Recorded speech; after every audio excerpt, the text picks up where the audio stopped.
avec le point de vue de la métropole de Montpellier, qui sera représenté par Élodie Brimandon, qui est conseillère municipale déléguée à la prévention santé à Montpellier, avec le point de vue de la Ligue nationale contre le cancer, via son président Daniel Nizri, qui nous fait l'honneur d'être là, et puis à travers aussi la politique européenne de prévention, qui sera développée par Laurence Christol, qui est à la fois oncogériatre à l'ICM depuis pas mal d'années, mais aussi députée de l'Hérault et qui a fait tout un rapport sur les politiques européennes de prévention. Alors, elle ne pourra pas être présente physiquement compte tenu d'un agenda qui l'interdisait, mais elle sera en visio tout à l'heure. Mais avant cela, et on a vraiment le plaisir d'accueillir le professeur Norbert Ifra, qui préside l'Institut national du cancer. Vous savez que le premier plan cancer a été initié il y a 20 ans maintenant. Et le fleuron de ce plan cancer, ces premiers plans cancer, ça a été vraiment la création de l'INCa, que beaucoup nous envient, qui est l'Institut national du cancer, qui est maintenant présidé depuis plusieurs années par Norbert, qui a eu le mérite et le talent de prolonger ces plans cancer par ce qu'on appelle maintenant la stratégie décennale. C'est-à-dire qu'on n'est plus sur des plans quinquennaux, on est parti sur 10 ans de stratégie et de politique. Et donc, je l'appelle de tout de suite, d'une part pour nous faire une conférence introductive sur la prévention de la stratégie décennale contre le cancer, et ensuite pour animer la table ronde et les exposés sur les politiques de prévention. Norbert, à toi pour cette matinée. Merci beaucoup, cher Marc. Alors, comme c'était une conférence un peu longue, j'ai des papiers dont je vais évidemment m'inspirer. Et avant de commencer, évidemment, ou juste après, t'avoir remercié de cette invitation, avoir redit l'importance de Montpellier et l'ICM pour l'Institut national du cancer et redire toute la qualité de ce qui est fait chez toi, chez vous, mais vraiment sous ton impulsion dans tous ces champs, avec une véritable vision. Je voudrais dire que mes propos, évidemment, qui correspondent à la position de l'Institut national du cancer, qui correspondent à des choses sur lesquelles, le cas échéant, je serais évidemment très heureux de débattre avec vous. Je voudrais dire tout ce qui doivent au travail et à l'intelligence d'Alexandre Kobigo, qui est dans la salle, qui va parler un peu après moi et qui est véritablement un inspirateur pour nous dans ces démarches. Et donc, voilà, je tenais à le dire très clairement. Alors, pas pour toi, pas pour Daniel, bien sûr, pas pour Linda, qui est au conseil d'administration de l'Institut national du cancer, et pour Daniel, vice-président. Mais je voudrais redire ce que c'est que l'Institut national du cancer. C'est une espèce d'ovni dans le système mondial, c'est-à-dire que partout où il y a de la lutte contre le cancer, il y a un institut du cancer. Mais habituellement, cet institut du cancer, soit il est dédié à la recherche, soit il est dédié aux soins. Et la particularité de l'Institut national du cancer, c'est qu'on lui a confié, l'État lui a confié la totalité de la conception de la lutte contre le cancer et de son organisation. Évidemment, dans une mission fédératrice. Nul ne peut se prévaloir d'avoir à lui tout seul tous les moyens, tous les leviers ou toutes les idées. Mais la possibilité d'en être l'inspirateur, d'en être le coordonnateur, nous a donné une richesse vraie. Et donc, nous sommes à la fois une agence d'État et ce qu'on appelle un GIP, c'est-à-dire un groupement d'intérêt public, au sein de laquelle il y a vraiment tous les grands acteurs, les associations, et particulièrement la Ligue contre le cancer, qui, encore une fois, c'est pas par hasard si le président de la Ligue contre le cancer est le vice-président de l'INCa, les grandes fédérations hospitalières, incluant bien entendu Unicancer et les centres hospitaliers et universitaires, mais aussi les représentants des cliniques privées et des hôpitaux privés à but dit non lucratif, au sein desquels Unicancer a une entité particulière, mais en fait c'est la même philosophie. Voilà, je voulais le dire, et puis bien sûr les grands organismes de recherche et les organismes payeurs. Donc c'est l'occasion pour nous de réfléchir ensemble à la meilleure politique à proposer, aux meilleures actions. Et c'est nous aussi qui délivrons les autorisations, enfin qui construisons le document sur lequel sont délivrées les autorisations de traiter les cancers en France et qui essayons d'animer la recherche, dont nous ne sommes pas opérateurs. Les opérateurs, c'est les grands centres de recherche, comme justement l'ICM. Voilà, une fois que c'est dit, je suis un petit peu long, tout simplement, d'abord parce que tu m'as donné du temps, et ensuite parce que tout a été dit ce matin sur les sujets, et avec quel brio, sur tous les sujets qui nous animent. Alors, il n'empêche que, entre ce qu'on disait il y a 3-4 ans et ce qu'on dit aujourd'hui, l'incidence des cancers, elle augmente. Elle augmente. On disait il y a 4 ans, il y a 1000 nouveaux cancers par jour. Maintenant, on dit il y a 1200 nouveaux cancers par jour projetés en 2023. 2023, c'est aujourd'hui. Hein. Alors, évidemment, prioritairement, c'est lié à l'augmentation et au vieillissement de la population. Mais pas que. Ça a été dit. Dans 20% des cas à peu près, c'est autre chose. Et tout particulièrement, et encore plus chez les femmes, et encore plus à cause du tabac. Le tabac a été un facteur d'émancipation dans les années 70, très clairement pour les femmes. Et malheureusement, la cancérogénèse, elle se fait en, si j'osais, en milligrammes par kilo de poids de receveur.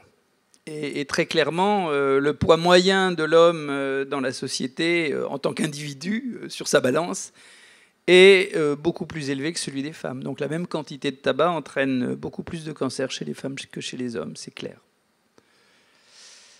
Et ça devient un problème majeur, puisque à l'horizon 2025, les décès par cancer du sein auront été dépassés en termes de fréquence par les décès par cancer du poumon chez les femmes. Voilà. Alors, ceci dit, dans un très grand nombre de cancers, l'incidence diminue quand même. Et on peut espérer gagner cette bataille. Moi, je ne le verrai pas de mon vivant professionnel, c'est sûr. Les plus jeunes d'entre vous, sans doute, le verront. Et je crois qu'il faut se le dire, toutes les grandes actions de prévention, de dépistage qu'on est en train de mener aujourd'hui, leurs bénéfices, on les verra dans 30 ans. Et c'est donc sur le temps long qu'il faut évaluer les actions que nous menons, et surtout pas avec des échéances de 4 ans, de 5 ans. C'est ce que, merci Marc de l'avoir redit, c'est ce qu'on a essayé de porter, en disant qu'il fallait associer, compléter toutes les missions qu'avait l'Institut national du cancer, et qui sont restées, bien entendu, par une stratégie à 10 ans, qui s'adresserait non pas à l'ensemble des missions de l'INCa, puisque de toute façon, elles sont déjà là, mais à des sujets qui méritaient un traitement supplémentaire et particulier. Et donc ce que, évidemment, vous savez bien, mais pas tout le monde, c'est que la stratégie décennale ne résume pas les actions de la lutte contre le cancer, mais fait un focus sur des points qui méritaient un traitement différent. Et c'est l'occasion pour moi de redire que le meilleur cancer est celui qu'on n'a pas. Très clairement. C'est celui qui fait le moins peur. C'est celui qui fait le moins mal. c'est celui qui entraîne le moins de séquelles. Et accessoirement, pour la société, c'est celui qui coûte le moins cher. Pour la société, parce que, heureusement, et j'espère pour encore très longtemps, c'est en France, et de loin, que le reste à charge pour les malades est le plus bas. Je ne dis pas que ce n'est pas un sujet, je ne dis pas qu'il n'existe pas de reste à charge.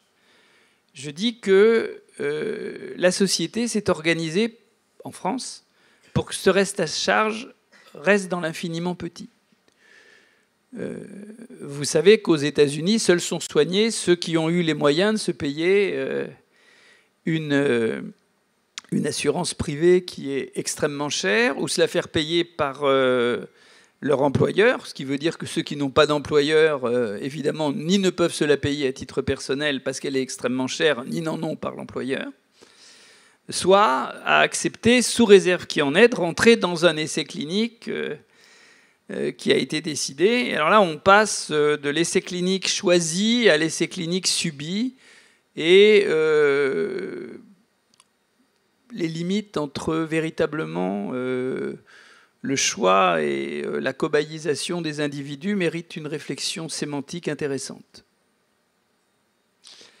Donc, tous ces sujets méritent d'être réfléchis posément, calmement, et clairement, pour nous, le meilleur cancer est celui qu'on n'a pas. Et donc, ce qui a été effectivement une forme de révolution, mais nous avons mis en premier dans cette stratégie la prévention et le dépistage, parce que si on a un cancer, dans un très grand nombre de cancers, mais pas pour tous aujourd'hui, évidemment, plus la masse de cancer au moment du diagnostic est petite, et plus on a de chances de le guérir. En tout cas, c'est vrai pour des cancers agressifs. C'est plus discutable pour des cancers dont la très grande majorité, en fait, ne vont pas tuer le malade. Et c'est la raison pour laquelle on essaye vraiment de concevoir des dépistages repérant les cancers agressifs au sein de l'ensemble des cancers, en sachant que parfois, on n'a pas tout à fait les outils suffisamment fins aujourd'hui pour repérer lesquels sont les plus agressifs. Mais question, faut-il jeter le bébé avec l'eau du bain? Sûrement pas. Et juste pour l'apporter à votre réflexion, j'ai ressorti les grands basiques de cancérologie internationale du milieu des années 70-75. Aux États-Unis, mais en France aussi, 80% des cancers du sein étaient diagnostiqués à un stade avancé ou très avancé. Et l'espérance de vie, l'espérance de guérison des femmes avec un cancer du sein était d'environ 40%, avec des traitements extrêmement délabrants. Aujourd'hui, comme vous savez peut-être, 88% des femmes qui sont porteuses d'un cancer du sein sont guéries. Ce n'est pas encore assez, mais c'est 2 fois mieux. Et celles qui ont eu un diagnostic fait par dépistage ont environ 20% de chirurgie délabrante en moins et 20% de chimiothérapie en moins que celles qui ont eu un diagnostic clinique. Et donc, tout ça nous amène à dire que prévention, dépistage sont des objectifs absolument essentiels. Alors, c'est des objectifs absolument essentiels, et c'est des objectifs pour lesquels nous avons besoin d'une compréhension et d'une conviction de la population. Je prends un autre exemple. Le dépistage du cancer du côlon en France est de très loin le bonnet d'âne de la communauté européenne. Pourquoi? I don't know. Alors je vous le dis comme ça, si un cancer du côlon, j'ose à peine parler de cancer du côlon en présence de Marc Ichou, il va me pardonner, hein, mais si un cancer du côlon est diagnostiqué par les tests de dépistage qu'on vous envoie, dont on a fait en sorte que vous ne pouvez pas ne pas y accéder. Vous pouvez le commander vous-même, vous pouvez l'avoir par votre pharmacien, vous pouvez l'avoir par votre médecin et par un très grand nombre de professionnels de santé. Et en plus, on peut vous l'envoyer directement. Donc, ne pas l'avoir, c'est vraiment partir à la recherche des 3 secrets, non pas du bonheur, mais du malheur. Vous savez, ne rien entendre, ne rien voir et ne rien dire. Quand le diagnostic de cancer du côlon est fait par le dépistage, à 5 ans, 90% sont guéris. 90% des personnes sont guéries. Et c'est le geste diagnostique dans les 3/4 des cas, celui qui va dire « Ah, il y a eu du sang dans les selles, c'est vraiment du sang humain, et ce n'est pas du sang de la viande, donc on va aller voir ce qui se passe ». C'est le geste qui fait le diagnostic, qui guérit le malade en même temps, dans le même temps. Et c'est fini. S'il est fait un peu plus tard à l'étape clinique, qui est très souvent, parce que quand on commence à avoir des signes cliniques, ça n'est plus une petite lésion localisée, à 5 ans, il y a 16% de personnes qui sont encore vivantes. Et en plus, ces 5 années ont été grevées de traitements qui sont lourds, qui sont une chirurgie, qui sont une chimiothérapie, et souvent par l'implantation, même si elle n'est pas toujours, heureusement, définitive, d'un anus artificiel. Ce n'est pas la même vie. Tout ça parce qu'on a pris le kit qui nous était envoyé gratuitement et qu'au lieu de se dire « je le fais » parce qu'on veut zéro douleur, ultra facile, on l'a mis à la poubelle consciencieusement. Voilà. Comment on peut s'aider soi-même en attendant que les pouvoirs publics, qu'ils soient nationaux ou européens, nous aident. Ça nous ramène à un autre film qui était « Le ciel peut attendre ». Alors, en quelques mots, clairement, cette stratégie décennale de lutte contre le cancer a été adoptée. Alors, c'est vrai que c'est nous qui l'avons élaborée, nous collectivement. Nous collectivement. Avec la réflexion de tous les acteurs que j'ai déjà cités, avec des grandes consultations citoyennes. Mais elle a été élaborée et surtout elle a été annoncée en pleine période, souvenez-vous, de pandémie Covid, par le président de la République, le 4 février 2021, en tout cas en période... Et elle était prévue déjà par la loi de mars 2019. Et c'est clair, elle est composée de 4 axes. Améliorer la prévention primaire et secondaire. Bon, je pense que j'ai été clair sur ça. Un deuxième sujet, c'est limiter les séquelles et améliorer la qualité de vie. Il faut que vous sachiez que 5 ans après un cancer, les 2/3 des malades signalent des séquelles et les 2/3 de ces séquelles sont invalidantes. 2/3 de 2/3, hein, ça fait 44%. Ça veut dire que je reviens à ma présentation initiale, le meilleur cancer est celui qu'on n'a pas. On est guéri, mais en fait, on n'est jamais guéri de choses comme ça. D'abord parce qu'on a été confronté à sa propre finitude. Et que c'est un événement, évidemment, qui est marquant dans l'existence. Et à chaque petit événement, on va se demander si ça a un lien, si c'est une récidive. Or, si on a des séquelles, on est embêté par ces séquelles tout le temps. Et donc, cette question du lien et cette question de la guérison mérite d'être revisitée de la conception cancérologique à la conception sociétale. La conception cancérologique de la guérison, c'est vous êtes guéri si votre risque de rechute n'est pas plus important que le risque d'apparition de la maladie dans la population générale. On considère que vous êtes guéri. Mais dans la tête des personnes, être guéri, c'est fini, je n'y penserai plus jamais et je vais être comme avant. Et ça, on a bien compris qu'on est dans le domaine du fantasme dans la très grande majorité des cas.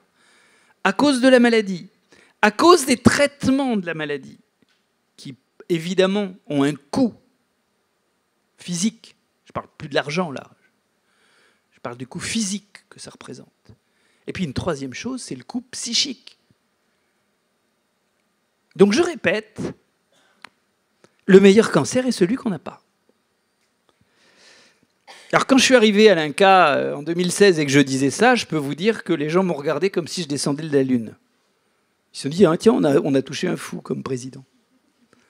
Mais je maintiens.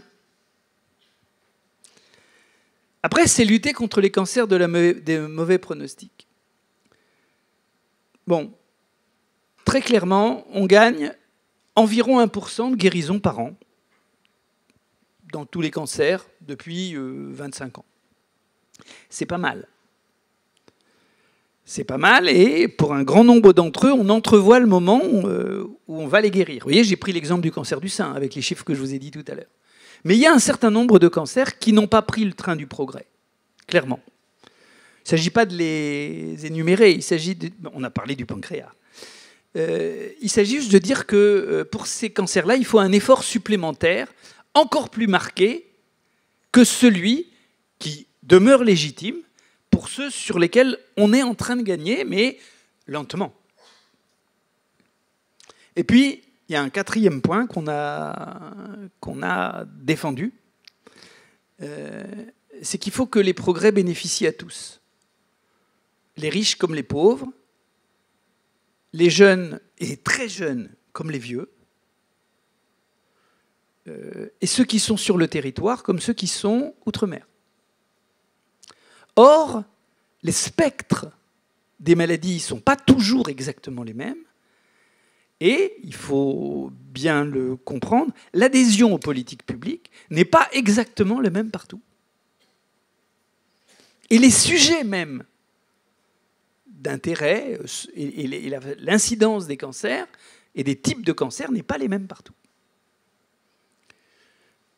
On parle beaucoup, comme ça, on dit, en France, le cancer de... Bon, juste un exemple, pour vous dire, le cancer de la prostate. J'enlève les départements et territoires d'outre-mer où c'est un peu particulier, en très grande partie pour des raisons ethniques, si vous voulez. J'y reviendrai, mais en métropole, il y a 3 fois plus, 2 fois et demi plus de cancer de la prostate dans le Doubs que dans l'Aude. Vous voyez, par exemple. Donc, il y a aussi des facteurs génétiques, il y a des facteurs comportementaux, certainement. Après, on sait qu'il y a une très grande incidence des cancers de la prostate chez les gens issus des populations d'Afrique de l'Ouest. C'est archi connu. Et avec toutes les immigrations forcées, l'esclavage, etc., on voit très bien ça sur les ceintures américaines et dans les îles qui ont correspondu à de l'esclavage, alors qu'on ne les voit pas dans les îles qui n'ont pas correspondu à de l'esclavage. Pour vous dire que c'est un sujet qui est absolument passionnant sur le plan philosophique, sémantique, historique, mais pas que. Parce que nous, notre objectif, notre mission commune, c'est pas seulement d'expliquer, de comprendre, c'est aussi de soigner et de prévenir. Et donc, cette politique, je l'ai dit, elle a été basée sur des consultations citoyennes et vraiment, ça a montré un intérêt majeur de la population pour ça. Alors, et ça mérite d'être signalé, ça s'est accompagné d'un soutien financier très significatif de l'État, qu'on n'a jamais eu, et on l'a défendu en 237 mesures. Et pour vous donner une idée, 1,740 milliard sur 5 ans, c'est plus 20%, c'est pas rien, et dont très clairement une part très significative a été confiée, dédiée à la recherche, ce qui m'a permis de monter des actions nouvelles et de maintenir.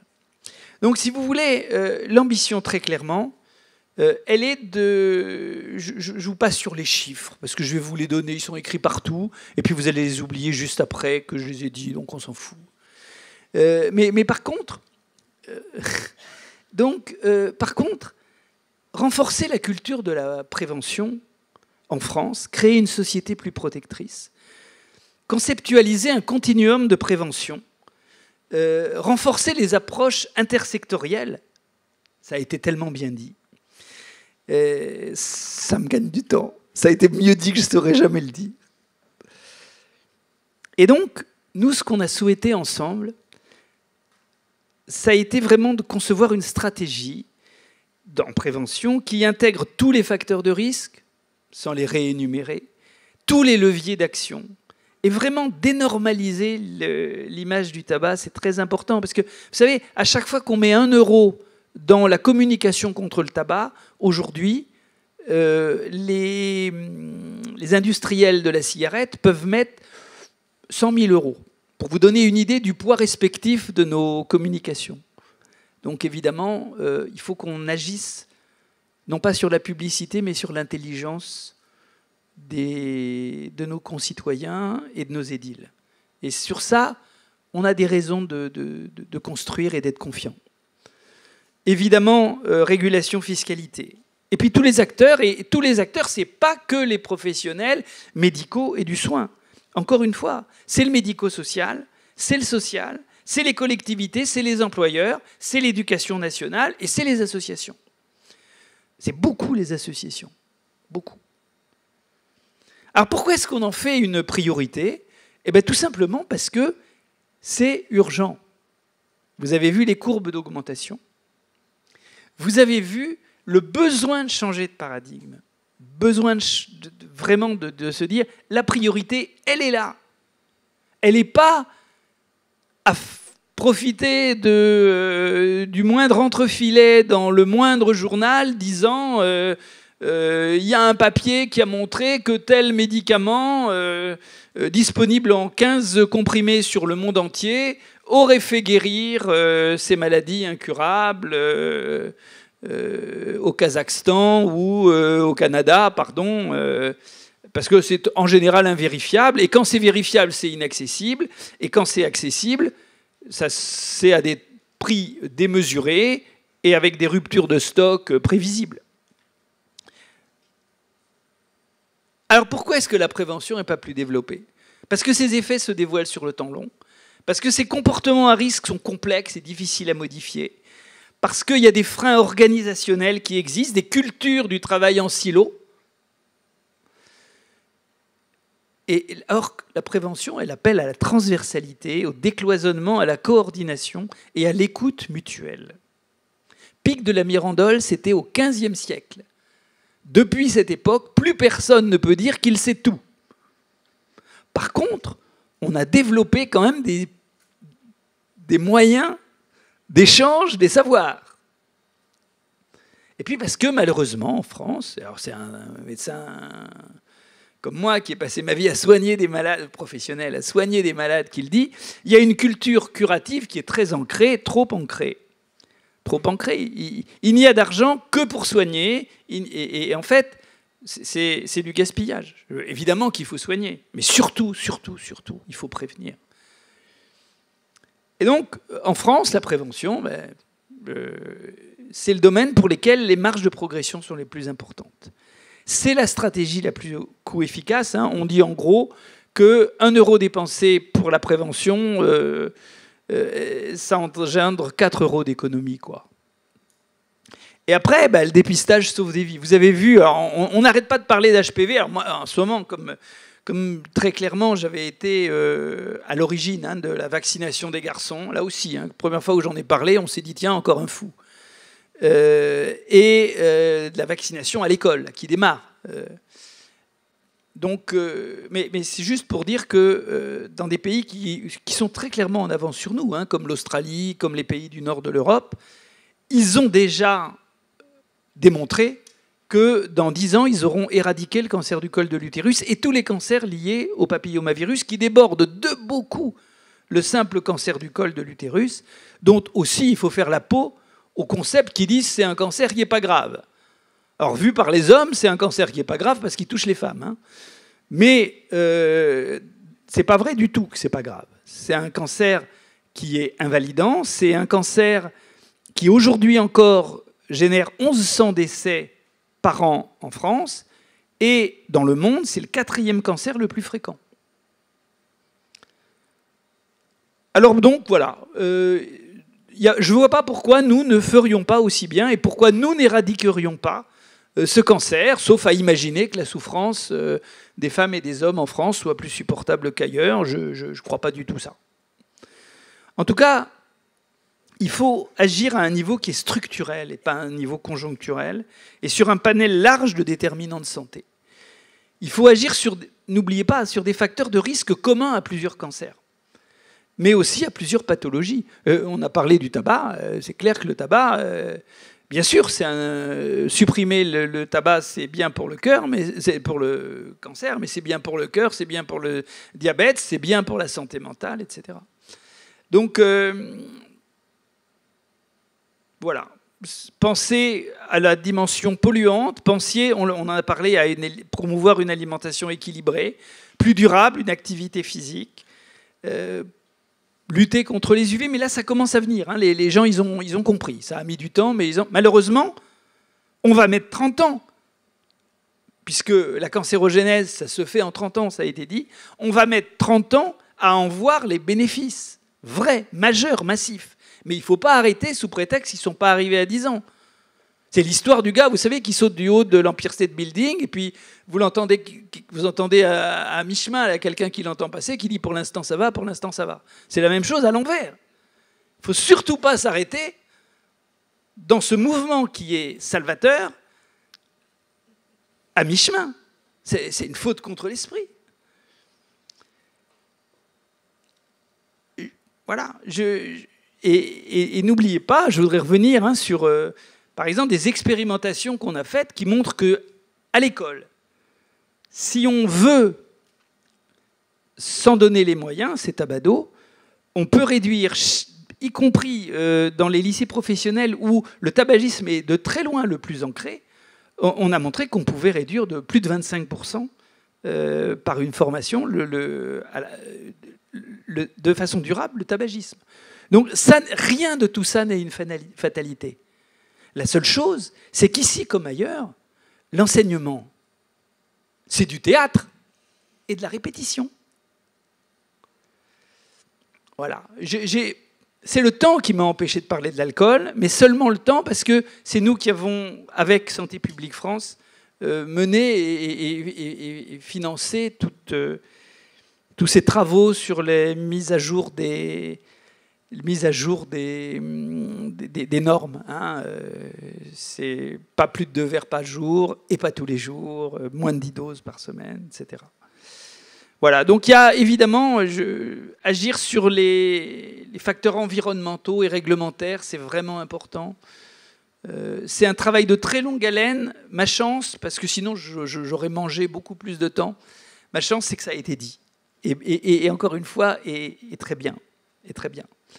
Donc le soutien à la recherche, et la recherche véritablement en sciences humaines et sociales est essentielle. Essentielle. Ces recherches-actions qui, clairement, doivent nous montrer le chemin sur la façon de prévenir les cancers sont prioritaires. J'ai évidemment, comme d'habitude, abusé de mon temps. Pas trop quand même, j'espère. Merci à vous.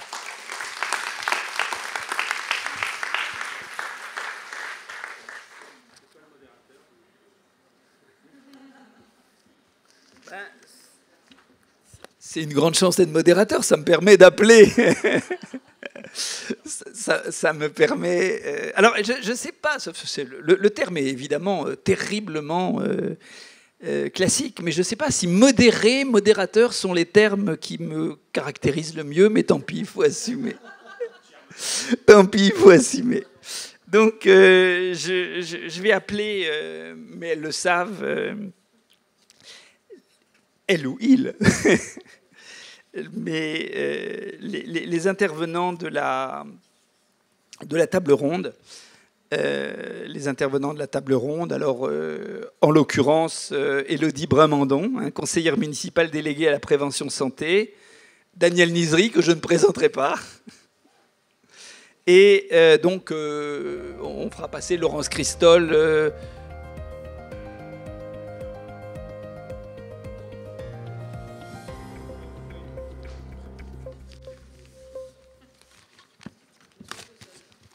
Non, j'arrive. J'arrive.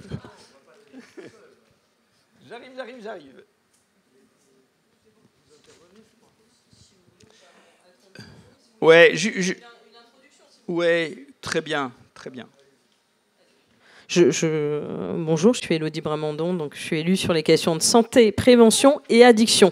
Puisque la base, nous avions, avec le maire de Montpellier, Mickaël Delafosse, que je représente bien évidemment à chacune de mes interventions, voulu avoir la spécificité de mettre la prévention et l'addiction pour montrer l'engagement très fort de la ville de Montpellier autour de ces sujets qui ont été bien souvent abandonnés par les politiques publiques.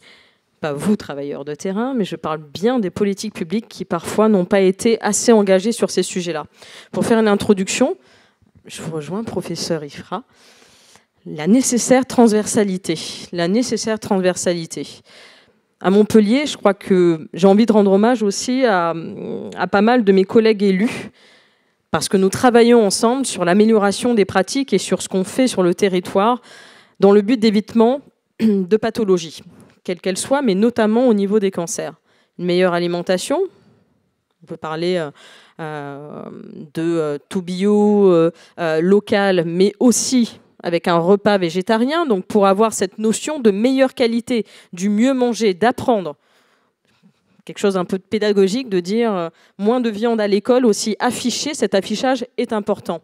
Le collègue du sport aussi, l'adjoint au sport, pour lutter contre la sédentarité, pour faire que nous soyons un territoire, un gymnase à ciel ouvert, que cette ville de Montpellier soit au-delà de ce qu'on voit aujourd'hui avec la trottinette électrique qui va nous poser beaucoup de problèmes avec notre jeunesse dans pas si longtemps, de faire qu'on change de pratique. Il y a la collègue aussi à l'éducation, avec les écoles.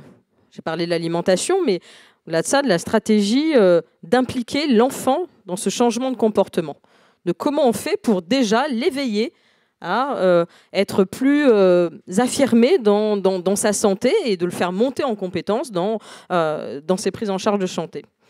Donc ça, c'est une transversalité qu'on impose. Je pourrais citer la petite enfance, je pourrais citer aussi tous les collègues qui travaillent, et là, c'est peut-être un petit peu un lien particulier, mais vers les achats, la centrale d'achat pour les perturbateurs, contre les perturbateurs endocriniens.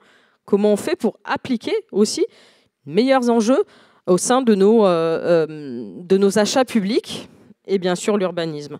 Parce que tout est à faire un petit peu à Montpellier. Vous l'avez peut-être vu pour les Montpelliérains, la ville est un petit peu en travaux. Tout petit peu. Légèrement. Parce que là aussi, pour moi, c'est aussi un déterminant de santé.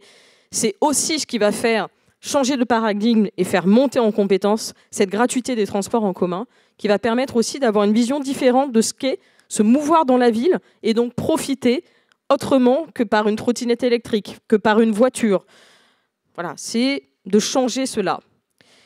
Pour conclure sur cette présentation, vous l'avez dit aussi, un des enjeux très forts, c'est les dépistages.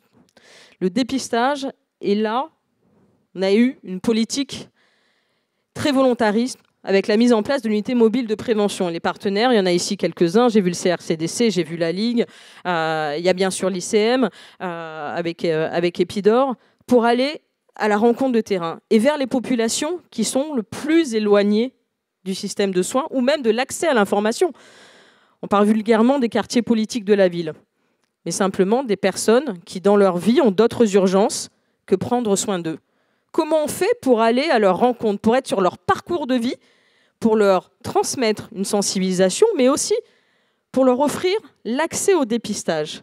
L'accès au dépistage, vous l'avez dit, pas simplement avec cet outil merveilleux, parce qu'on a la chance dans notre territoire d'avoir un passif avec le MaMobile, mais comment on fait aussi pour délivrer des kits de dépistage et pour faire de la sensibilisation, pour vulgariser le geste de dépistage, parce qu'il s'agit bien de cela, la vulgarisation du dépistage, qu'on n'ait pas une culpabilité dans le discours. Parce que parfois, effectivement, des personnes se sentent mal. Et moi, je le dis souvent, dans ces quartiers, il y a des mamans qui sont très affolées par les 5 fruits et légumes par jour parce qu'elles n'ont pas les moyens de faire 5 fruits et légumes par jour. Comment on les accompagne ? Comment on les accompagne vers cette santé accessible ? Et ça, c'est tout l'enjeu avec cette unité mobile de prévention, la MAP, que nous mettons à disposition. On a un beau programme aussi, les quartiers 100% de femmes engagées avec la CEPAM, autour de grandes journées parfois, mais pas que. la CEPAM s'occupe d'appeler toutes les personnes qui sont concernées par un dépistage, qui ont été éloignées dans les 2 ans, voire jamais de leur vie. Il y a tout un travail avec la CEPAM qui les appelle.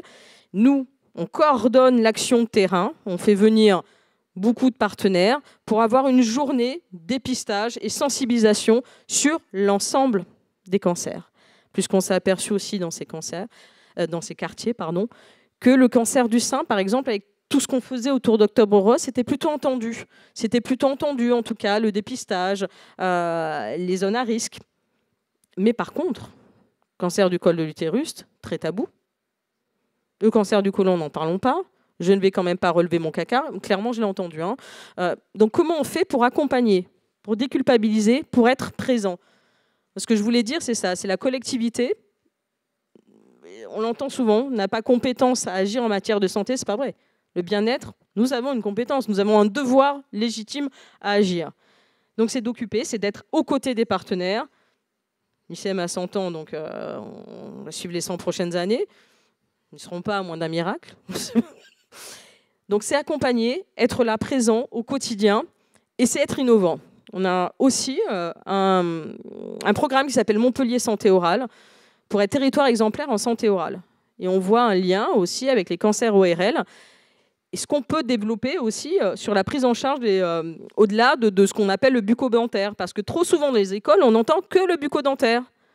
Comment on fait là aussi monter en compétences? Bref, on a énormément d'enjeux. On s'en saisit parce que, pour nous, on est dans cette dynamique, vous l'avez dit, de changement de paradigme, mais aussi de faire monter en compétences. Et puis aussi, on a des gens de talent qui font que notre territoire en santé globale veut être exemplaire, avec notamment Med-Vallée, et faire venir sur le territoire montpellier.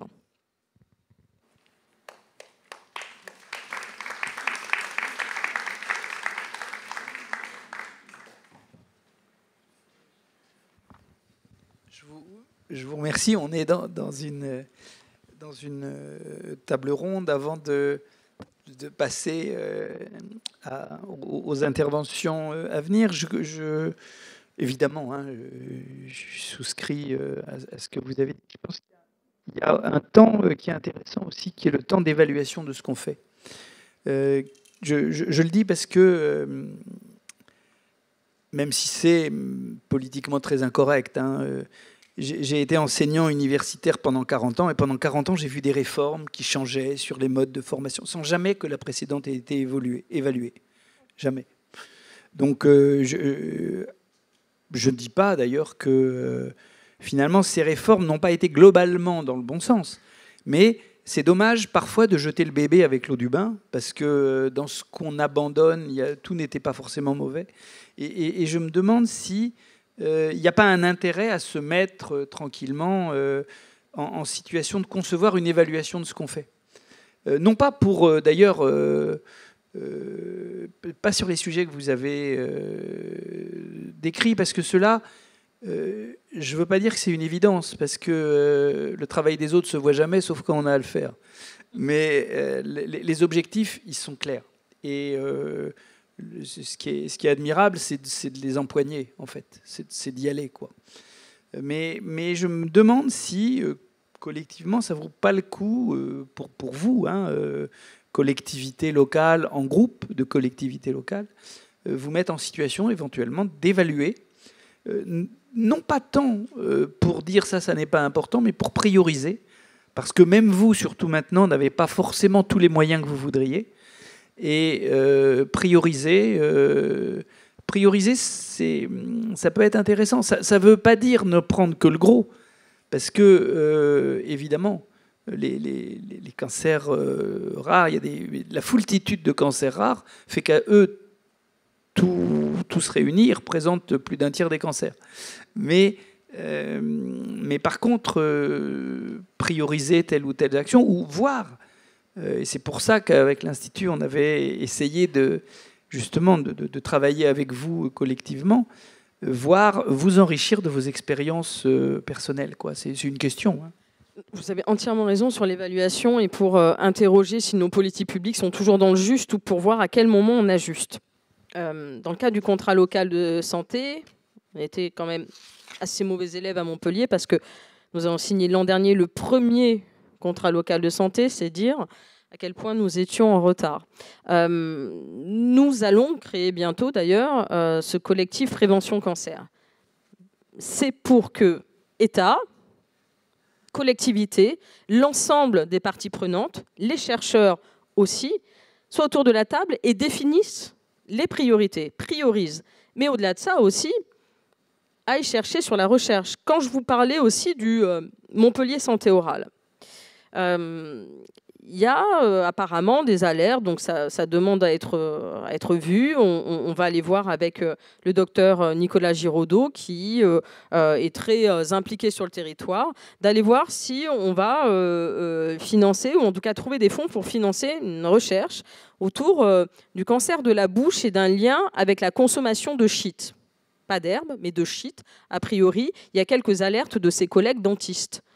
Donc c'est à quel point, là aussi en transversalité, nous, collectivités, on n'a pas la science infuse, vous avez raison. Et c'est important de dire, on ne sait pas.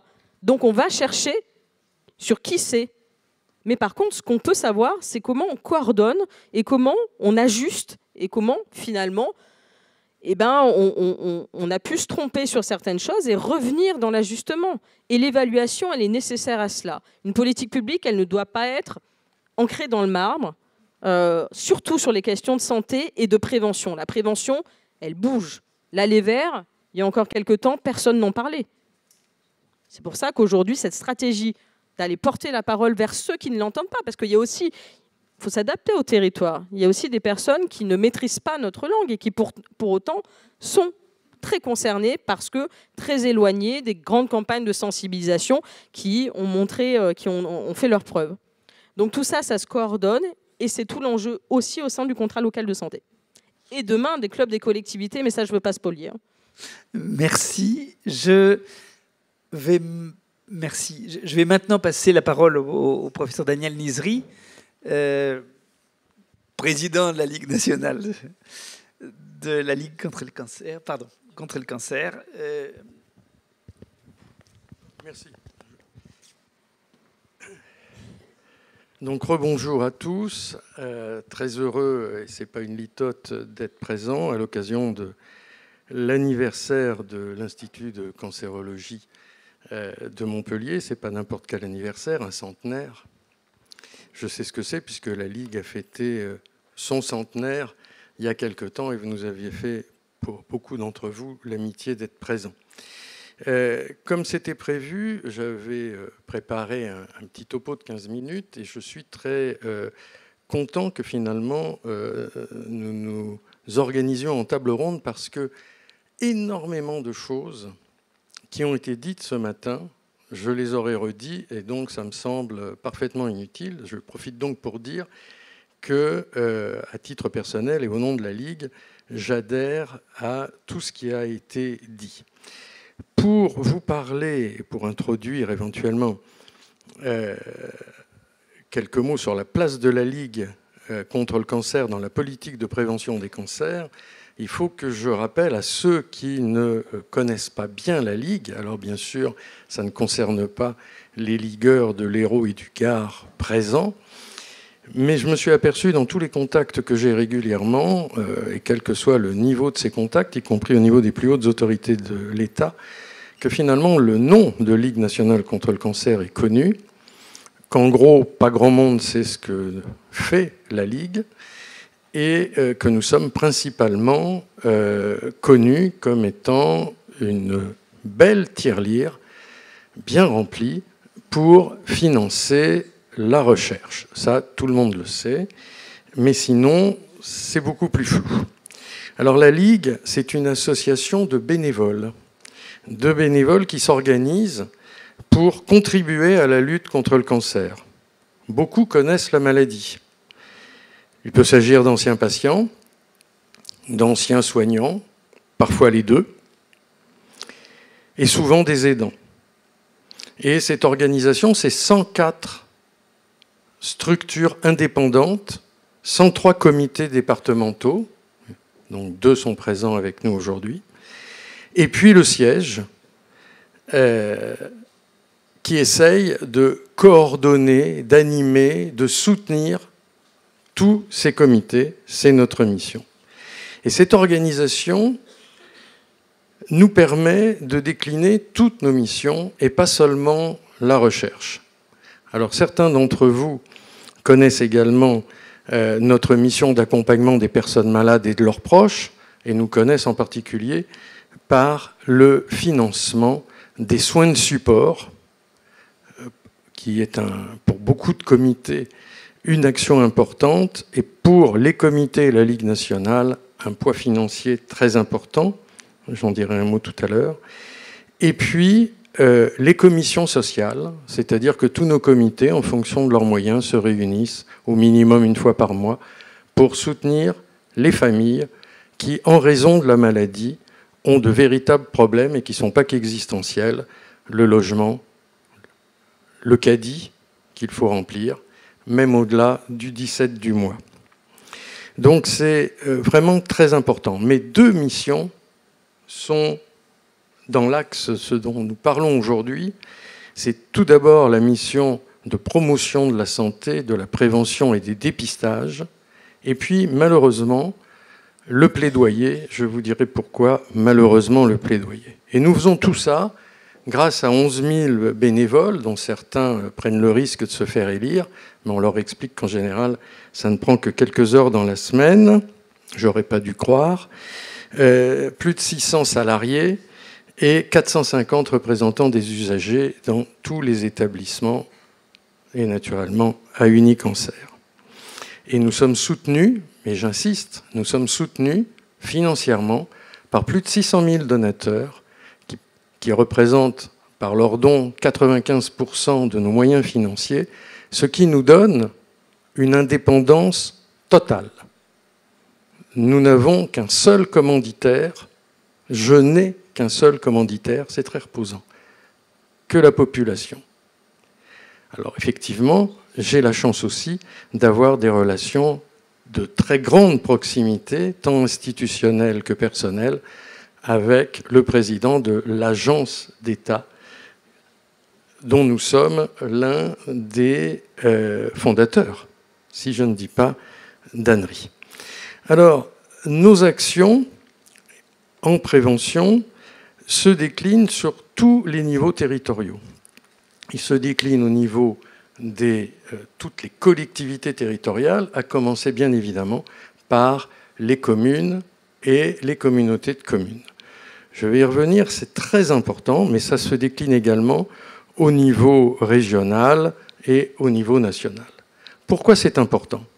Parce que tout ce qui se réfléchit très bien, s'écrit encore mieux, dans le 7e et le 8e arrondissement de Paris, n'a d'intérêt que si c'est entendu, compris, décliné au plus proche des populations, sur les territoires, et par des gens qui s'investissent pour le faire.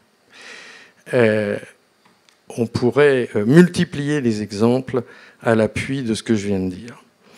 Et les plus beaux succès dont nous sommes contents de parler, c'est à chaque fois que les comités de la Ligue, avec plus ou moins le soutien du national, se sont associés aux collectivités locales. Je donne un exemple, c'est le plan cancer stéphanois autour de la commune de Saint-Étienne, avec le comité de la Loire, lancé il y a, je crois, 2 ans, et qui donne des résultats très importants sur le terrain.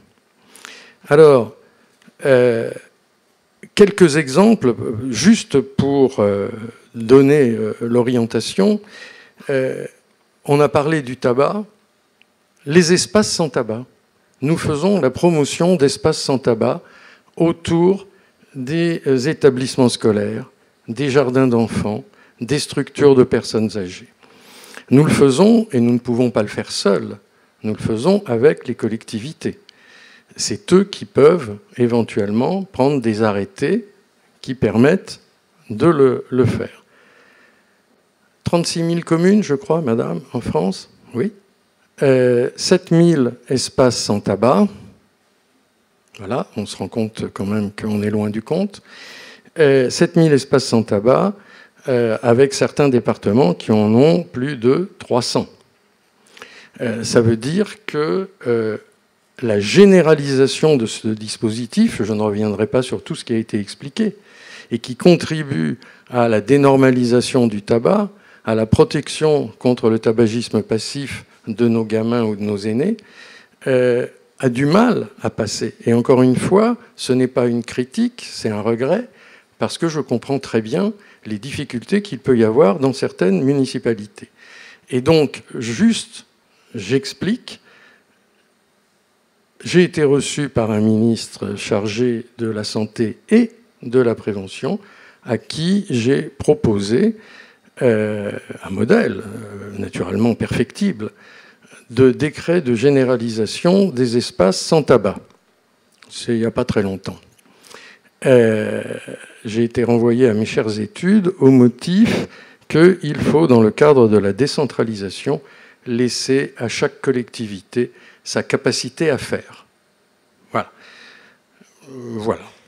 Alors sinon, au niveau régional, nos ligueurs sont très impliqués. J'ai parlé tout à l'heure des représentants des usagers qui sont nommés par l'Agence régionale de santé, mais je veux parler de leur implication dans les CPTS, dans les DAC, les fameux dispositifs d'appui à la coordination, qui sont en train d'apprendre à se coordonner entre eux, et puis dans les conférences régionales de santé. C'est très, très important.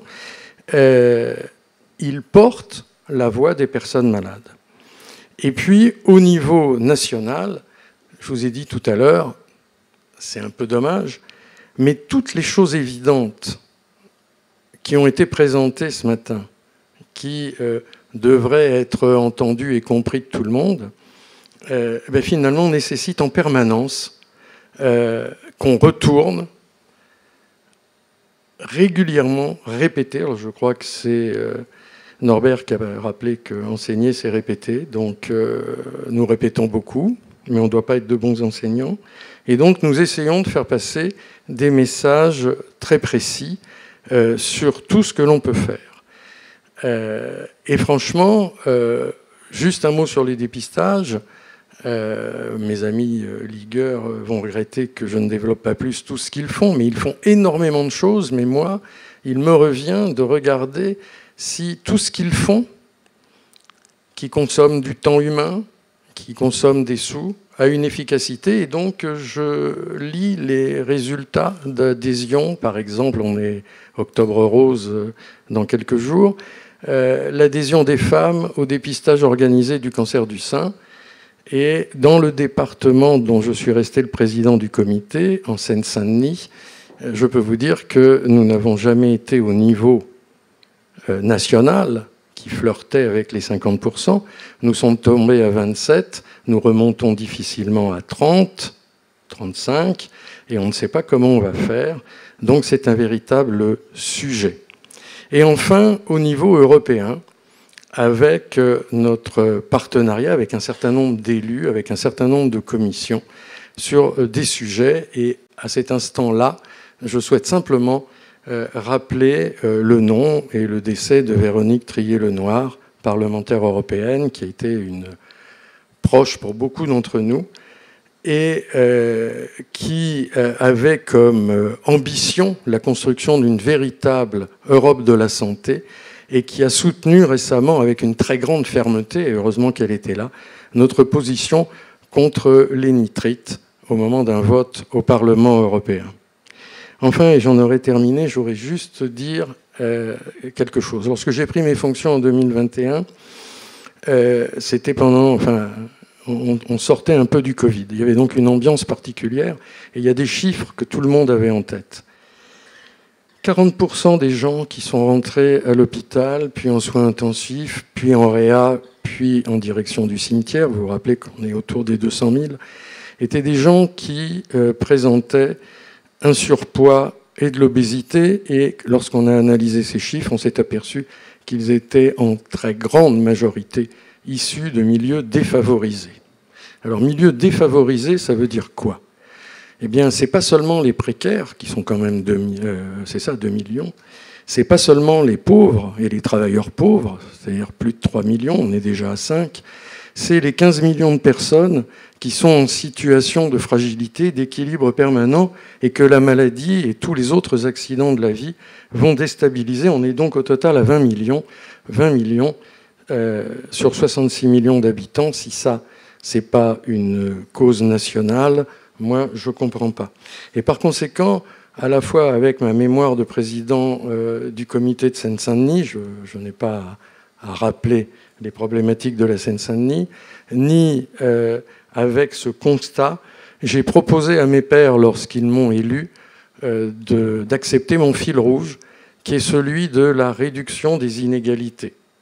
Et ça ne doit pas être qu'un mot, et j'ai donc utilisé un mot, il paraît incorrect, mais bon. C'est celui de la discrimination positive dans tout ce que nous faisons sur le territoire. Voilà. Donc je remercie vraiment tous les ligueurs, tous les comités de m'avoir suivi. Et maintenant, après une période de réorganisation, eh bien, nous allons commencer à évaluer ce que nous faisons. Évaluer ce que nous faisons. Car pour moi, le fait d'être soutenu, toujours soutenu par tous les donateurs,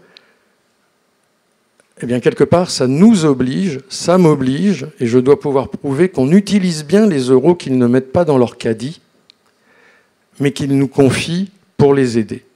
Voilà. Merci. J'ai été long comme d'habitude. Toutes mes excuses, Marc. Non. Merci. Merci à toi, Daniel. Et donc, je vais passer la parole à distance à Madame Laurence Cristol, députée de l'Hérault, qui va parler des enjeux de prévention des cancers au niveau européen, ce qui était l'occasion aussi, je pensais, ce serait l'occasion pour moi aussi de dire un mot de Véronique Trier-Lenoir, mais qui est une amie très proche, très chère, mais c'est fait et avec quel cœur. Madame Cristol, je vous en prie. Merci à vous.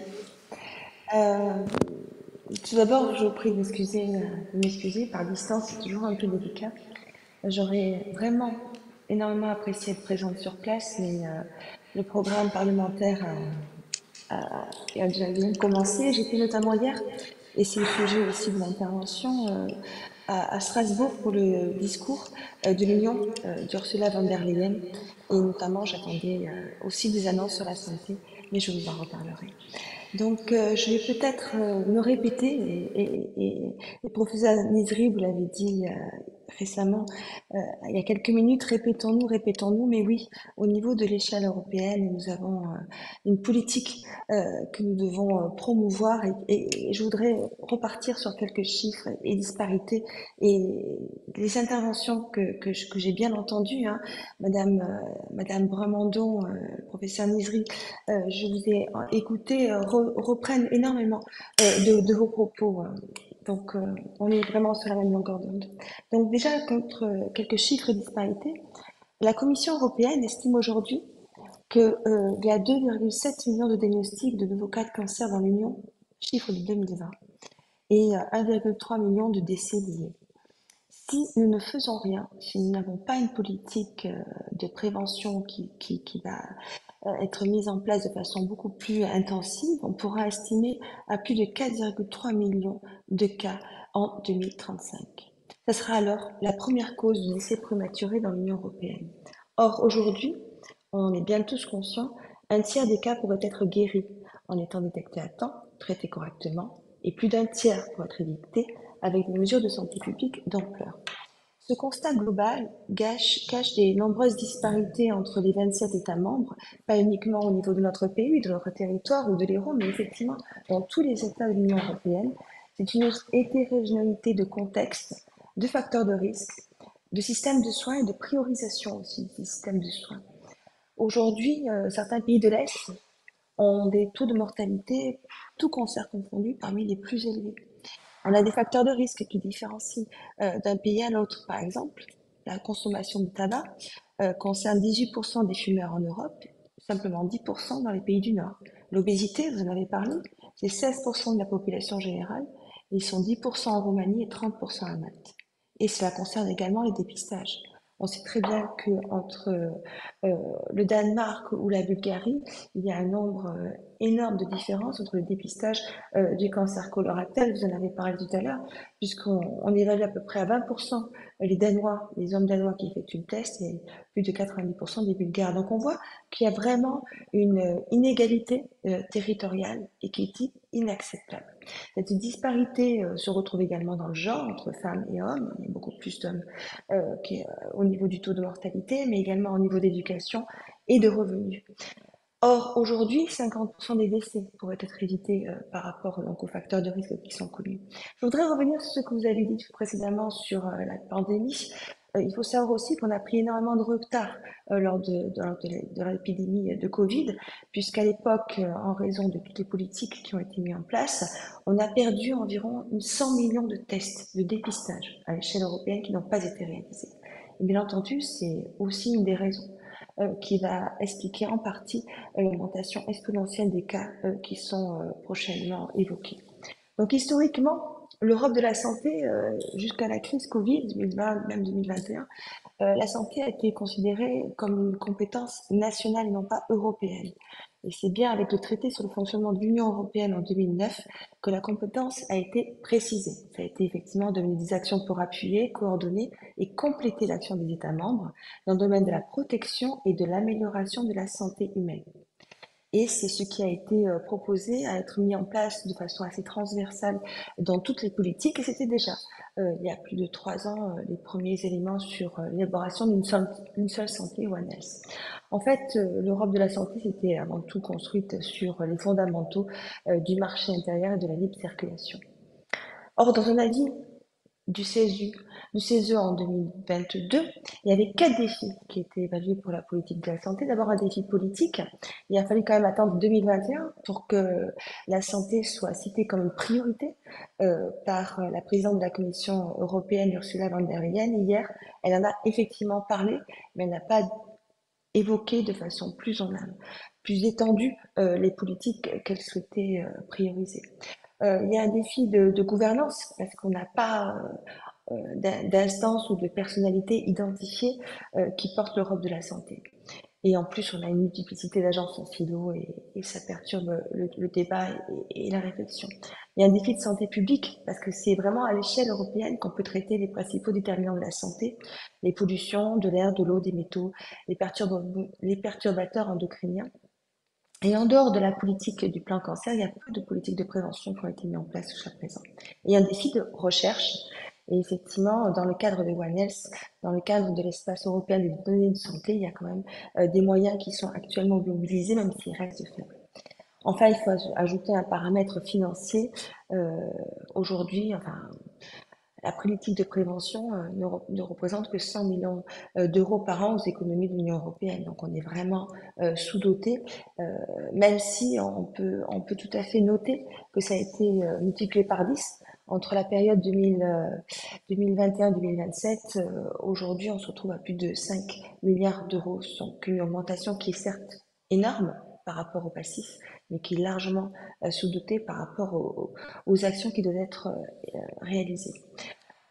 En fait, dans la construction de cette Europe de la santé, la lutte contre les cancers a été présentée comme des piliers, avec des engagements européens ancrés historiquement, avec des objectifs clairs et de moyens. Et historiquement, le premier programme européen dédié à la lutte contre les cancers date de 1985 et il est à l'initiative de la France. La dernière initiative, c'est le plan européen pour vaincre le cancer de février 2021, qui a été porté donc par la présidente de la Commission européenne.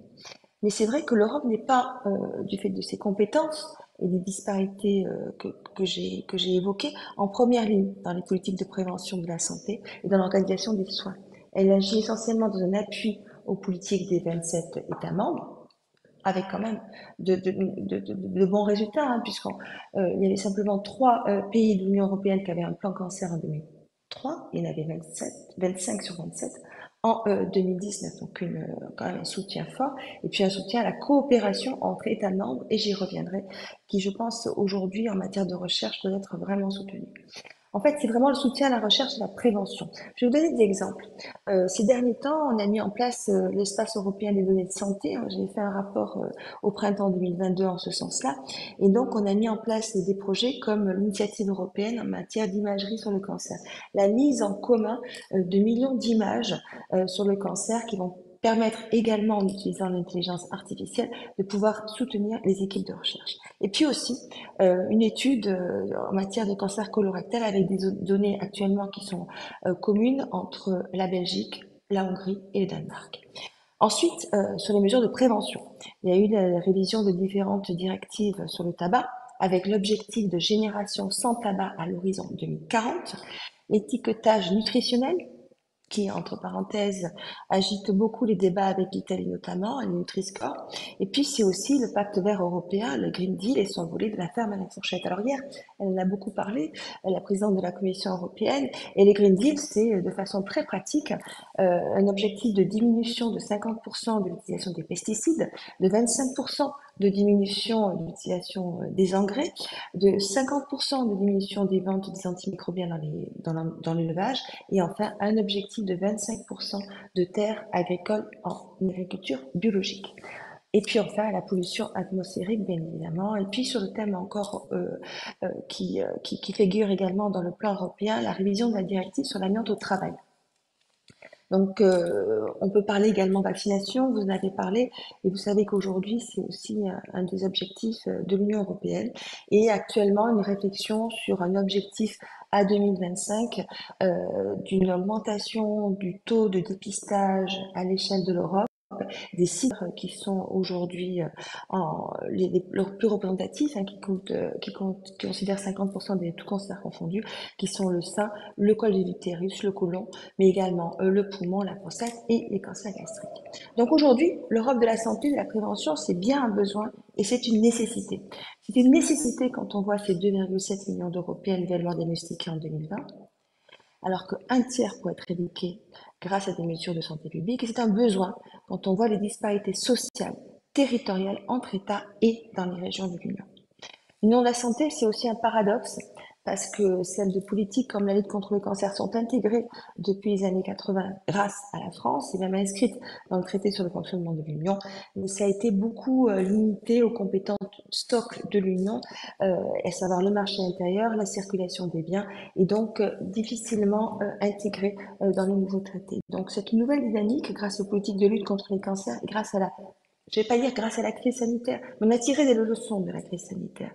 Et donc, concernant les cancers, je voudrais souligner sur le plan européen que cette politique qui a été énoncée donc en 2021 par la présidente de la Commission doit beaucoup à la France, à l'INCa et au professeur Nifra, parce que c'est aujourd'hui une des politiques les mieux valorisées dans le budget de 4 milliards d'euros. Ensuite, cette crise de la pandémie a permis de changer de dimension et de donner une impulsion aujourd'hui à la prochaine période et au prochain programme européen. Concrètement, beaucoup d'enjeux sont en effet plus européens qu'aujourd'hui nationaux. En tout cas, pour réglementer les produits du tabac, il n'est plus possible d'agir sans l'Union.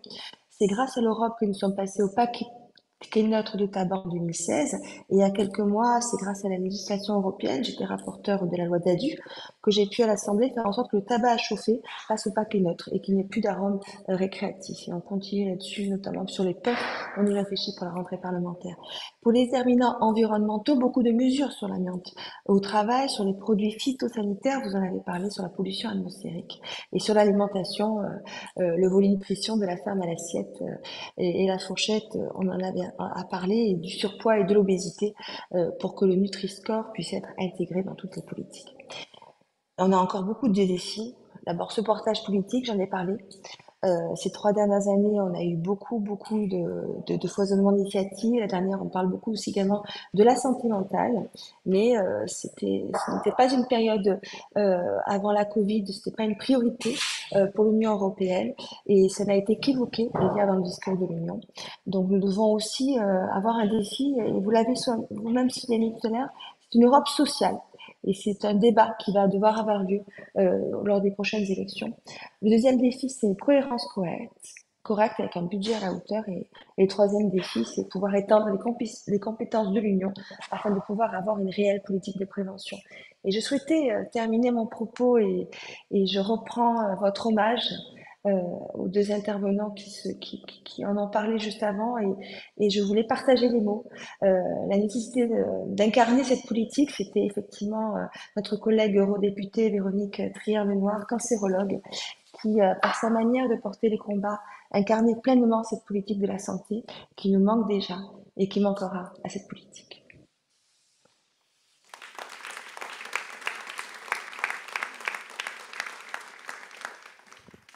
Merci beaucoup, Madame Christol. Je propose maintenant, puisqu'il s'agit d'une table ronde, à la salle de poser ces questions. Oui, je vous en prie, monsieur.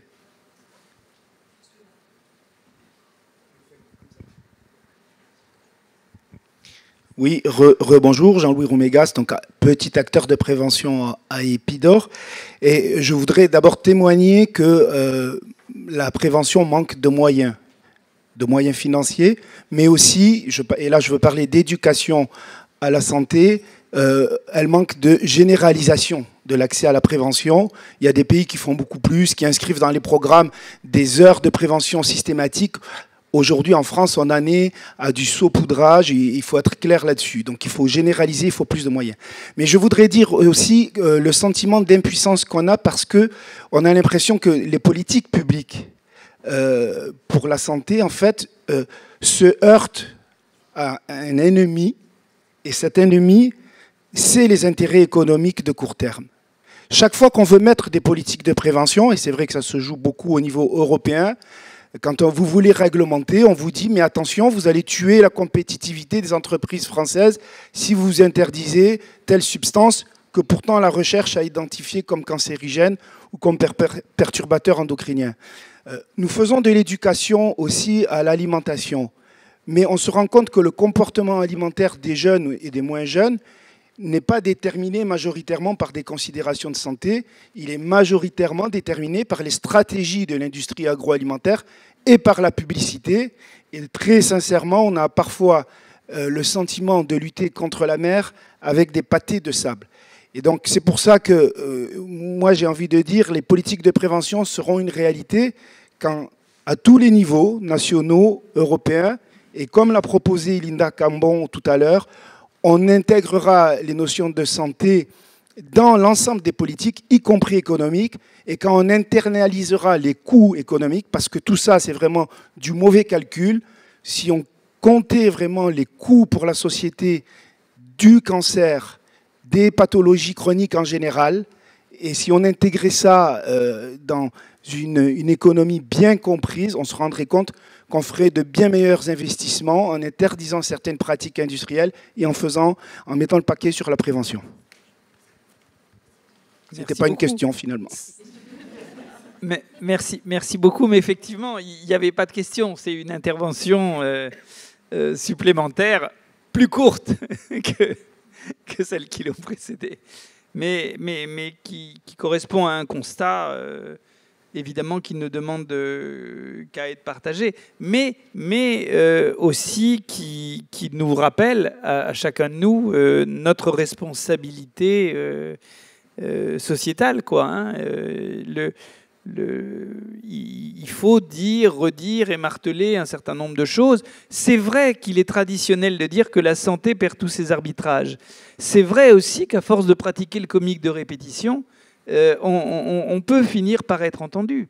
Mais c'est un très gros travail. Hein. Je ne méconnais pas les difficultés, évidemment, que ça représente de la faire appliquer. Mais la loi en France, par exemple, sur les terrasses des cafés, qui n'est jamais respectée.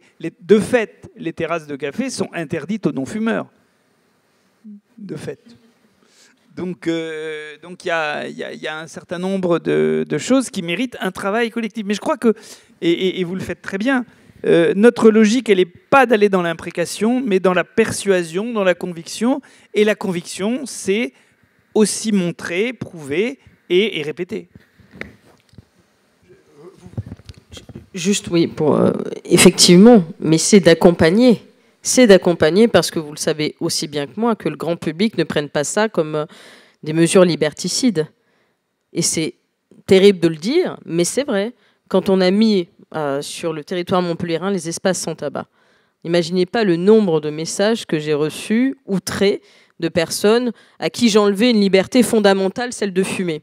Donc effectivement, il faut prouver, avec des résultats probants, des recherches, l'incidence du tabac sur la santé. Tout le monde le sait, mais comment on accompagne dans des discours, là aussi, qu'il faut peut-être adapter à la population.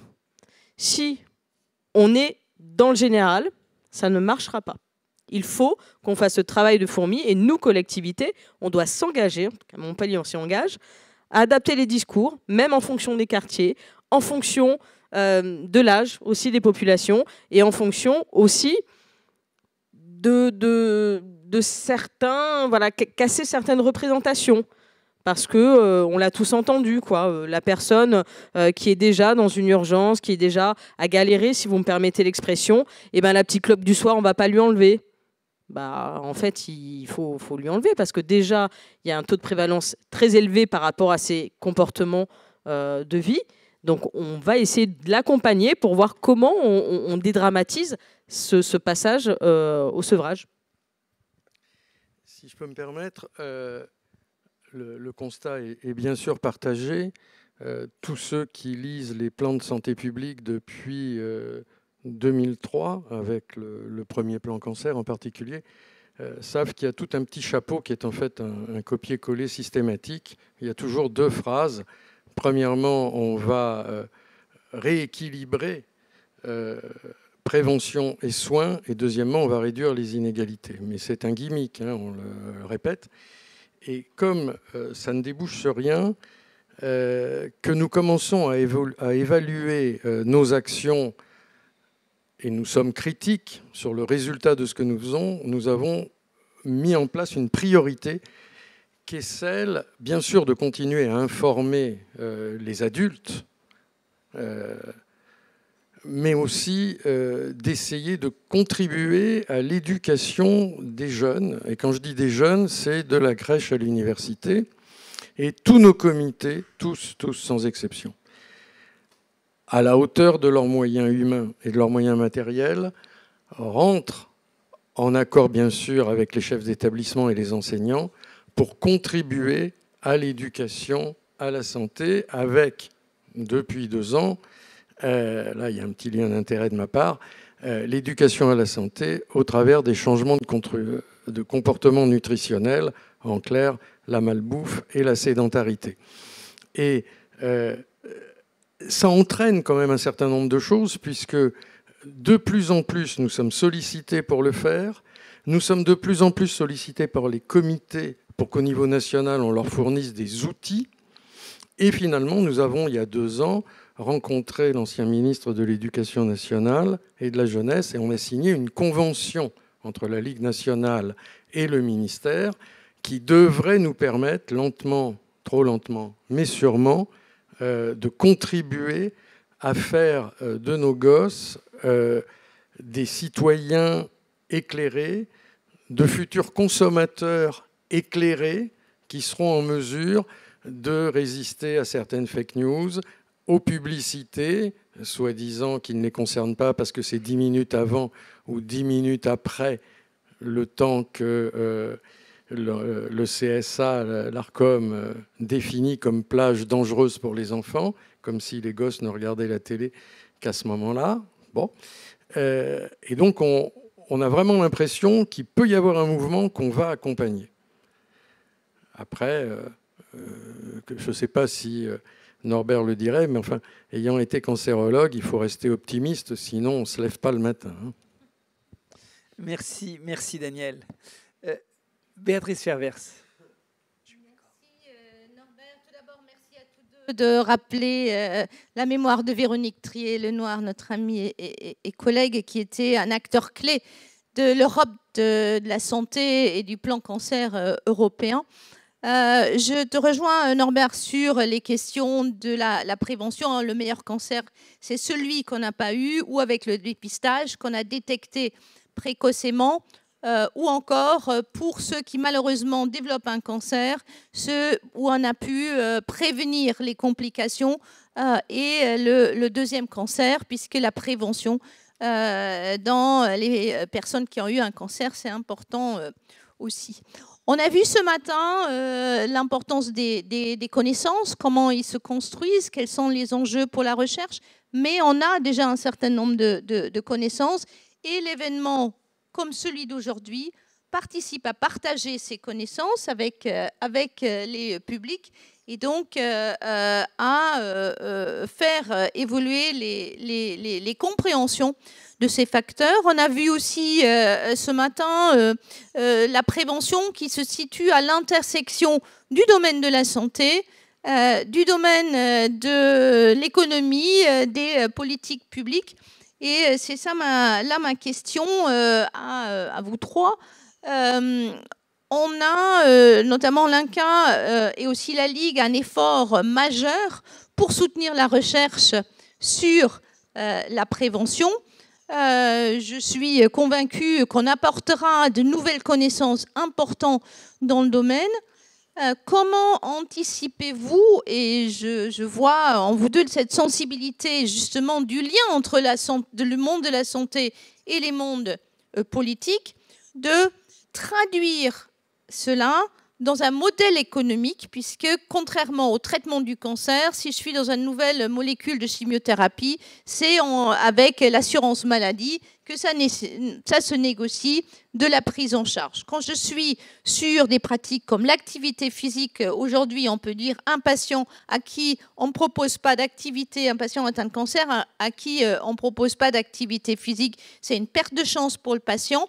Le modèle économique, même quelques années après, il n'est pas clair et il reste un peu dans le modèle des brouillards, et la Ligue joue un rôle majeur dans le financement, mais ce n'est pas rentré dans les pratiques. Et là, dans la prévention, on va avoir des pratiques qui sont complètement en dehors du domaine de la santé et qui nécessitent qu'on réfléchisse, nous, si on veut bouger les choses, aussi à ce modèle économique qui, justement, est en dehors de notre champ d'action, et comment, à vos positions respectives, on peut avancer cela, puisque du coup, il faut connecter avec les autres acteurs. On a donné des conseils à Linda pour sa future carrière politique, mais quelque part, aussi longtemps qu'elle n'est pas arrivée là, ou quelqu'un d'autre, comment on avance concrètement sur changer ou préparer au changement d'un modèle économique où les coûts de la prévention ne sont pas dans le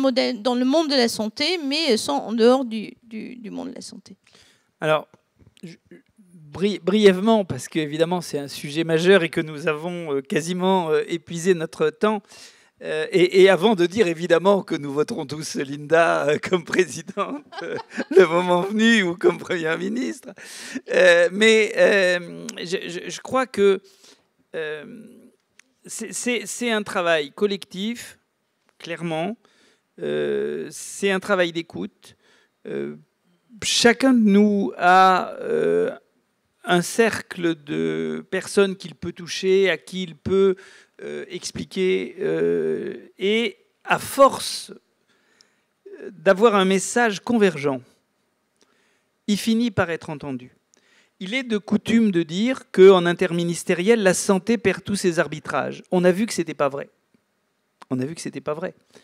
On a vu, par exemple, même si on n'est pas allé aussi loin que ce qu'on aurait voulu, qu'il y a eu un effort réel contre le tabac, clairement.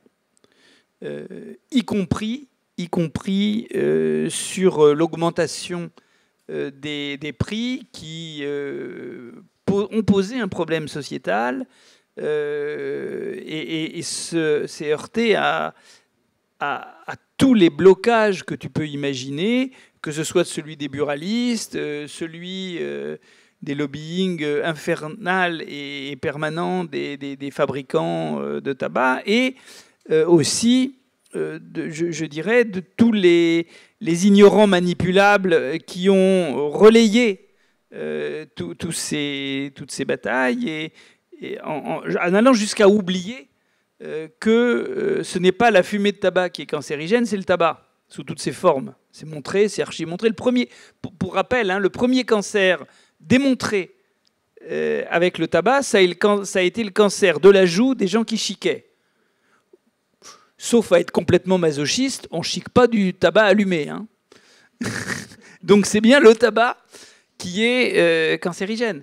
Donc, mais je crois vraiment, et là, la force collective de tous les gens qui veulent le faire, la puissance vraiment de la Ligue qui, vis-à-vis de ça, a cette double liberté, hein, de cette compétence liée à sa conception, à sa construction même, et la force liée à sa liberté. Et je redis combien la Ligue a été aussi un acteur majeur dans la décision de créer un Institut national du cancer. Tu l'as rappelé, mais je n'aurais garde de l'oublier. Nous avons cette capacité collective, comme nous avons cette capacité de faire agir le Centre international sur le cancer. Il se trouve qu'actuellement, c'est moi qui préside son conseil de gouvernance, mais surtout le Centre international de recherche sur le cancer, il est à Lyon. Et donc, il est en osmose permanente avec les chercheurs du territoire, dont tu le sais bien, et avec cette population. Donc, on a cette capacité quand même à dire les choses. Et alors, nous, beaucoup plus prosaïquement, au sein de l'Institut national du cancer, ce qu'on a réussi à obtenir, c'est un fonds très significatif, hein, il est de plus de 50 millions d'euros, de développement des interventions probantes. Et on l'a vu rapidement avec Tabado. Si vous voulez démontrer une chose sur le plan scientifique, c'est très bien.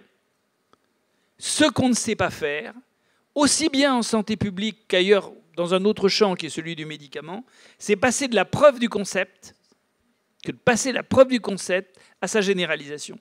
Et pour nous, ce fonds de développement des innovations probantes et des interventions probantes, pas des innovations, des interventions probantes, c'est, je dirais, une étape significative vers ce que tu suggères. Et nous, c'est comme ça qu'on l'a demandé, c'est comme ça qu'on l'a obtenu. Et donc, ça veut dire que nous ne sommes pas en face de gens qui n'écoutent pas au niveau politique. Je peux te le dire, quelle que soit la couleur, hein, des politiques qui nous ont soutenus, nous sommes en face de gens qui ont besoin que nous leur donnions des arguments absolument inattaquables, parce qu'ensuite, ce n'est pas nous, mais eux, avec une échéance malheureusement qui est courte, qui ont à affronter l'incompréhension ou la compréhension de leurs administrés. Et donc, nous avons ce travail de ne pas dire, vraiment, de ne pas dire ensemble, il n'y a qu'à Faucon, mais de donner des arguments absolument inattaquables. Alors, pour terminer, je laisse la parole à nos deux édiles s'ils veulent la prendre, et puis je déclarerai close cette séance pour tenir les temps. Je vous en prie. Je vous rejoins sur les arguments. Il y a aussi un besoin d'acculturation, parce que écouter, ça on est d'accord, mais il y a parfois un problème d'acculturation entre chercheurs et personnalités politiques, très clairement, parce que parfois nous n'avons pas le même langage, nous n'avons pas le même degré de compréhension, et parfois nous n'avons même pas les mêmes objectifs. Donc il faut aussi travailler dans ce sens-là. Et tout simplement, ce qu'il faut, c'est du courage politique. C'est du courage politique parce que, vous l'avez dit, les arguments, on les entend. Il faut imposer certaines choses. Quitte à ne pas se faire réélire, ça s'appelle le courage politique. C'est noté. Hein. Je vous le dis pour moi, il n'y a pas de problème. Hein. Je pense que le maire de Montpellier le fera pareil aussi. Juste pour compléter, la Ligue, bien évidemment, et tous les ligueurs, pas que moi, bien évidemment, nous accompagnons tous ceux qui cherchent à faire passer ces messages avec quelque part une liberté supplémentaire, puisque nous ne sommes pas une agence d'État, nous sommes les malades, les patients, les proches, les électeurs. Nous sommes les électeurs. Et par conséquent, Norbert l'a dit, lorsqu'on rencontre en tête-à-tête énormément de personnalités, très sincèrement, le contact se fait, la compréhension se fait, on y prend des fois du temps. Chacun a son passé personnel, des tas de concepts sont parfois difficiles à partager, mais en gros, on trouve de la bonne volonté. La seule difficulté, c'est dès qu'ils sont 2 ou 3 en même temps. Là, ça devient très compliqué. Et on voit des tas de choses qui ont été portées par l'un ou par l'autre grâce à l'implication de l'INCa, à celle de la Ligue, et qui finalement, l'amendement qui est proposé par le plus grand nombre, je pense entre autres comme ça par hasard au nitrite, se trouve retoqué ou vidé de sa substance. Et puis, il faut, ça a été dit, leur apporter un certain nombre d'éléments concrets. Or, à la Ligue, vous avez parlé, et je vous en remercie, de la recherche. Encore une fois, nous allons augmenter ce que nous sommes capables de faire pour la recherche fondamentale, clinique, translationnelle, mais surtout, nous allons maintenant soutenir les projets de recherche-action. Et recherche-action avec un vocable beaucoup plus large. Ce n'est pas des recherches-actions sur les sciences humaines, etc. etc. C'est tous les déterminants du bien-être, qui recouvrent en particulier des tas de sujets communs à la cancérologie, mais quand on s'intéresse aux raisons pour lesquelles nos conseils en alimentation favorable à la santé ne sont pas suivis, qu'on essaye de comprendre, je veux dire, ça intéresse aussi France Diabète et d'autres, le collectif national des associations d'obèses et d'autres. On n'est pas seul sur le marché. Et c'est la même chose, sujet par sujet. Et donc, notre capacité de faire du lien, de financer, et on va le faire, on va l'annoncer après le CA du 10 octobre, à des niveaux importants, ces recherches, nous pourrons, un jour, apporter des éléments sur lesquels les responsables, enfin ceux qui ont du courage, ne pourront pas s'asseoir dessus. Merci à toutes et tous. Et il me reste à vous remercier et à passer la parole à Daniel. Marc, pardon. Reprendre la parole. Bon, toute petite conclusion de cette matinée, d'abord en remerciant nos intervenants de cette deuxième session, nos 2 présidents nationaux, qu'on remercie très chaleureusement, Élodie qui représente le président de la métropole et notre député Laurence Christol qui nous a apporté la voix de l'Europe, pour dire un petit message aussi optimiste quand même dans tout ce paysage, parce qu'il se fait des choses quand même. Alors c'est vrai on a besoin de l'État, on a besoin de l'Europe, c'est clair, mais peut-être des fois qu'on attend un peu trop de là-haut, et qu'on a quand même des actions locales, territoriales qu'on mène, qu'on peut faire. Il y en a beaucoup, à Lyon bien sûr, à d'autres. Je dois dire qu'à Montpellier, quand même, on a de la chance, parce qu'on devient vraiment quand même un exemple de collectivité globale qui vraiment met des moyens sur la prévention au sens global. Je crois qu'un des messages principaux de ce matin, c'était qu'il faut parler vraiment de bien-être, il faut parler de santé globale.